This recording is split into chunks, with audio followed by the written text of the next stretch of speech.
அனைவருக்கும் வணக்கம்.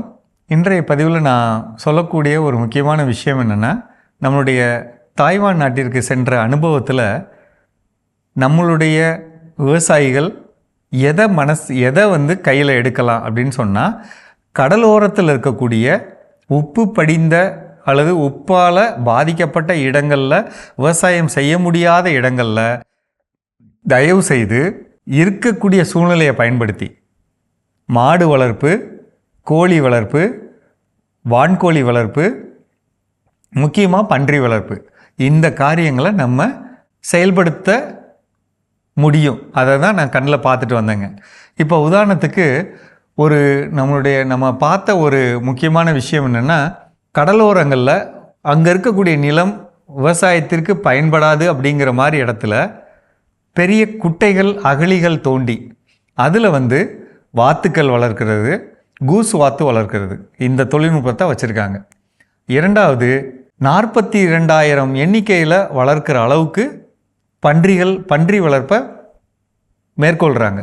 இதனுடைய நன்மை என்ன அப்படின்னு சொன்னால், இதிலிருந்து வரக்கூடிய கழிவு ஒரு நல்ல உரமாக விற்பனை பண்ணக்கூடிய வாய்ப்பாக இருக்குது.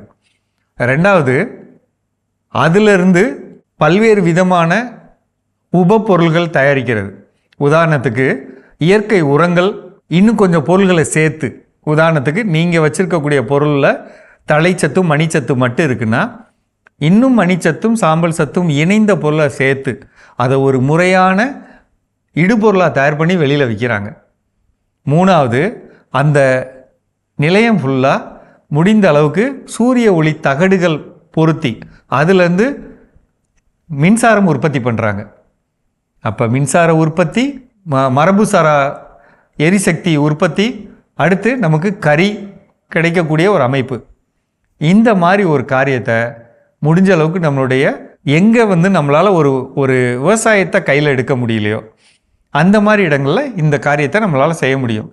இதற்கான உணவு முறைகள் என்ன? முடிஞ்ச அளவுக்கு இந்த உணவு முறைகளை பக்கத்தில் இருக்கக்கூடிய ஒரு பகுதியிலேருந்து, எங்கே இப்போ நெல் விவசாயம் இருக்குது அப்படின்னா, நெல்லோட அந்த வைக்கோல் இருக்குது பார்த்திங்களா, அந்த வைக்கோலை ஊற வச்சு அதை பிரித்தும் அதோட ஒரு சில உணவுப் பொருள்களை சேர்த்தும், முக்கியமாக நம்மளுடைய கோழி கழிவு இருக்குது பார்த்திங்களா, கோழி கழிவும் இந்த தென்னை வைக்கோலும் சேர்ந்த அமைப்பை நல்லா கரைச்சி இதை வடிகட்டி காய வச்சு இதிலிருந்து உருவாக்கின ஒரு பொருளை பயன்படுத்துறதுனால மிகவும் குறைந்த பொருளில், குறைந்த உற்பத்தி செலவில் ஒரு புல் வளர்க்குறது, ஒரு முறை என்ன சொல்கிறது, நெல் போன்ற முக்கியமான பயிர்கள் வளர்க்கும் இடம் மட்டும் இல்லாமல் அதை சுற்றி இருக்கக்கூடிய சாதாரண பகுதிகளில் இந்த மாதிரி குறைந்த விலை தழைச்சத்து மணிச்சத்து உள்ள இந்த பொருள்களை போடுறப்ப முறையான புல் வளர்கிறத உறுதிப்படுத்துகிறாங்க. இந்த புல் வளர்கிறதையும் இது இல்லாத அந்த சிறுதானியங்கள் வளர்க்குறது, இந்த சிறுதானியங்களை பயன்படுத்தி குச்சி தீவனம் உருவாக்குறது. இந்த குச்சி தீவனம், புண்ணாக்கு கரைசல், புல், இதை மட்டுமே பயன்படுத்தி இந்த கால்நடைகளை வளர்க்குறாங்க. ஏஐ தொழில்நுட்பம், ஆர்டிஃபிஷியல் இன்டெலிஜென்ஸ் அப்படின்னு சொல்லக்கூடிய ஒரு பல்நோக்கு தொழில்நுட்பத்தை அவங்க பயன்படுத்துகிறப்ப ஒவ்வொரு மாடுகளுக்கும் பன்றிகளுக்கும் காதில் ஒரு சின்ன சிப்பு மாட்டிடுறாங்க. இதால் என்ன நடக்கும்னா, அதோடைய உடம்புல ஒரு நோய் வந்தாலோ, அதுக்கு ஊசி போடாமல் விட்டுட்டாலோ, அல்லது அந்த கவனிக்காமல் இருந்தாலோ எல்லாமே நமக்கு மொபைலில் ரெக்கார்டில் வந்துடுது. இந்த நம்பரில் இருக்க மாடுக்கோ பன்னிக்கோ நம்ம ஊசி போடலை, அப்போ அதை கரெக்டாக எடுத்து ஊசி போட வாய்ப்பு இருக்குது. அப்போ அதோட எடை குறையாக இருக்குது, அது நல்லா நேற்று உணவு சாப்பிடலை, நேற்று இவ்வளவு தான் கழிவு கொடுத்துச்சு அப்படிங்கிற எல்லா தகவலும் மொபைலில் வருது. அப்போ அதை நம்ம கவனிக்கிறப்ப நமக்கு உற்பத்தி அதிகமாகுது, வெற்றி அதிகமாகுது. இந்த மாதிரி விஷயங்களை நான் இந்த நிகழ்ச்சிக்காக சுருக்கி சொல்கிறேங்க.